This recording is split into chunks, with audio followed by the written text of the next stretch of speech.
Поборници за човекови права реагираат за состојбата во бегалските кампови во Грција.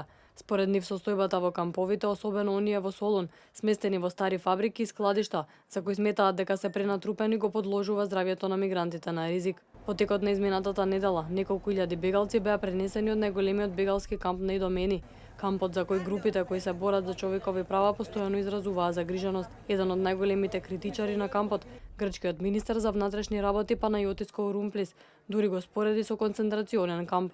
Потоа бегалците беа пренесени во други кампови низ Грција, но активистите сметаат дека и овие места не се идеални. Медицинскиот координатор на Лекари без граници Ламија Безар изјави дека животните услови во камповите се загрижувачки. Таа додаде дека камповите нудат лоши хигиенски услови што влијае врз здравјето на бегалците. Во текот на 2015 година, повеќе од 1 милион баратели на азил пристигнаа во Европа, која понатаму продолжува да се соочува со најголемата бегалска криза од Втората светска војна.